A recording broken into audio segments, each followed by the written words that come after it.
ఇతర ఆస్తులన్నీ కూడా ఎన్నికల అఫిడవిట్లో పేర్కొన్నాం. అఫిడవిట్లో పేర్కొన్న ఆస్తులు తప్ప మాకు ఏ ఆస్తులు కూడా లేవు. మరి మదనపల్లి కేసుకు సంబంధించి సిఐడికి అప్పగించిన, సిబిఐకి అప్పగించిన నాకు ఇబ్బంది లేదు. ఆ కేసుకు నాకు ఎటువంటి సంబంధం లేదు. కానీ వైసీపీ నాయకులపై కేసులు వేసి వారిని వేధించే ప్రయత్నం చేసేదే కాకుండా వారి ద్వారా నా పేరు చెప్పించే దానికి ప్రత్యేకంగా ఈ కుట్ర చేస్తూ ఉన్నారనేది ఈ రాష్ట్ర ప్రజలందరికీ కూడా తెలుసని చెప్పి కూడా మీకు మనవి చేస్తూ ఉన్నాను. గతంలో పుష్కరాల్లో చనిపోయారు చంద్రబాబు ఆధ్వర్యంలో.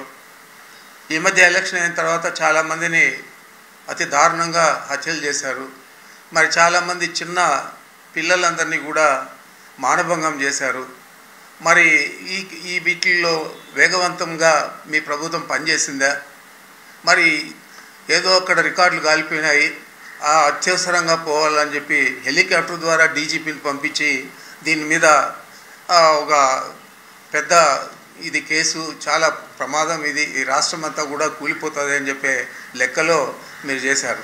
ఏ రోజు కూడా మేము 50 సంవత్సరాల నుంచి రాజకీయాల్లో, దాదాపు 74 నుంచి విద్యార్థి రాజకీయాల్లో, ఆ తర్వాత ప్రత్యక్ష రాజకీయాల్లో ఎప్పుడు కూడా డీజీపీ హెలికాప్టర్ ద్వారా ఒక ఏదో ఆఫీసులో తగలబడిందంటే పరిగెత్తిన పరిస్థితులు ఎక్కడ కూడా లేవు.